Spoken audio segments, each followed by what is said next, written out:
Actually, oh yeah, go ahead, Morty. Yeah, thanks. If I may say, hi from Berlin, by the way. If I may say something, I have some relative living in Poland at the moment, and which is quite interesting. I don't know, it's very not in the news at the moment, but a lot of people start to receive letters. I mean, mails where in the age of the reserved, and those one are being called up to in the next few weeks and months for specific trainings for the next year. And the reserve is estimated for 200,000 people only for the Polish army on the territories there. And personally, I wouldn't say that Poland will just take a part of Ukraine, but I would say as I may do as the Turkish done in Syria, as I may establish, let's say, a specific zone at the borders to protect somehow their own borders and to relocate, because this has been published in some Polish magazine, to relocate eventually a part of the people who are actually in Poland from Ukraine, and also give some kind of free haven for what remains of the Ukrainian state, which would be at term annexed to eventually, it may happen, to the Polish state. But keep in mind that if one European countries start to annex another countries, you have to think how the other European countries will react, and also how the European Commission will react out of it. Because there you are in the situation that one of NATO members on European countries and European countries is starting to annex territories one way or another. And I can tell you that people in Berlin will drastically change their mind regarding Poland after. And there you may have Hungary of this. I fully And agree. That's why I think they will try to keep Ukraine, because it's this is how it kind of worked on neocolonialism and so forth as well, right? You have these entities, these structures already in place, and they're subjugating the population, and all you need to do is once in a while prop them up so they're able to maintain the monopoly of violence. But Marty, please, it was very interesting you mentioned that thing with the mobilization, because there's one thing I came across earlier today where there was a guy called Duda who, yeah, Very it sounds obscure cool. guy, not very popular. Yeah, so he said something about prosecuting Polish military personnel that had been fighting in Ukraine, because according to Polish law, they were actually not allowed to do that unless they were given explicit permission. And as far as I understood it, only 34 Polish service members had actually signed up formally to actually join in Ukraine. And so as far as I got it, the Polish soldiers could risk up to 5 years in prison for participating in the war in the Ukraine, which is kind of a.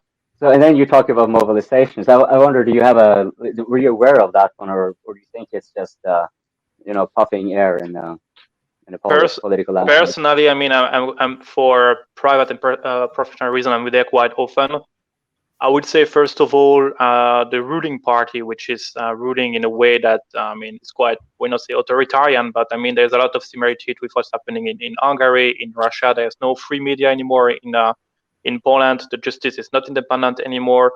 A few years ago, I think it's already 6 years ago, there was used to have a reform in the army, and you get out of nowhere a huge batch of army commanders, generals, chief of staff being removed, pushed to retirement, stuff like that.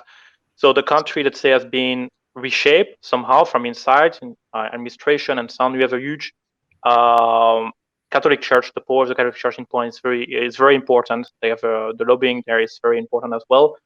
But will Poland do something? Well, they host few millions of Ukrainians already before the war for economical reasons who work there. Now they have refugees, and they used to receive various type of benefits from the state. Poland is not receiving any more support from the EU because the European Commission in the EU doesn't agree how Poland is ruling the country. So they're expecting to receive money, they don't. The Polish people are very upset regarding the benefits that the Ukrainians receive there. And the election are coming in 1 year in Poland. And this is very important for the current ruling party. So you mentioned Duda, yeah, he's the president of Poland, but he's called Długopis in Polish, which means that you give him a pen, he's just signing because he's not deciding anything. It's Jarosław Kaczynski, the head of the Peace Party ruling, which is actually leading the country behind the stage. But yeah, there may be a reason to focus on Ukraine and say, hey, everybody, we have, let's say, a situation. We all need to put our attention in Ukraine. We may go there and so on. They may take actions, but is the Polish army capable of going there with what they have at the moment? Eventually, I'm not an expert in the matter. Logistically, I have no idea if they're capable of sustaining any kind of operation behind the borders. However, if you have follow-up, today they started to receive the first batch of equipment from South Korea, and they seem to develop a bigger cooperation with South Korea for the long term. But personally, I don't want to monopolize the stage. I think Poland is becoming one of their big player in European theater as Turkey at the moment, and Hungary is also somehow coming back on a very lower scale. But I think the game is changing in the EU, and you have to play with new regional actors, which was not the case before. You were having the EU, we are having the US, you were having the ex-Soviet Union and Russia, and now you have, let's say, Turkey, which is back, Iran, you have Poland, and other countries that you have to discuss with. But I would say the next 6 months may be extremely dynamic, what's happening in Europe, actually. But yeah, let's hope that this will be okay for the people.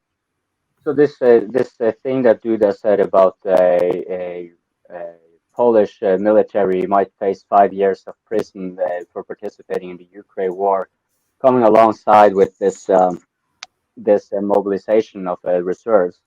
And you mentioned this thing about because I kind of forgot about it, the Ukrainian refugees and so forth, and there were talks about Poland wanted to perhaps move more of them towards the rest of Europe, which, well, so would you say like this thing about a kind of like a veiled threat to Ukraine, the Polish military that wasn't actually to the military that they were going to face. It was more a message to the West that, hey, we might be willing to pull out and do things a little bit more on our own accord if you guys don't start playing ball, like giving us the money you promised. Like, did that make sense? Yeah.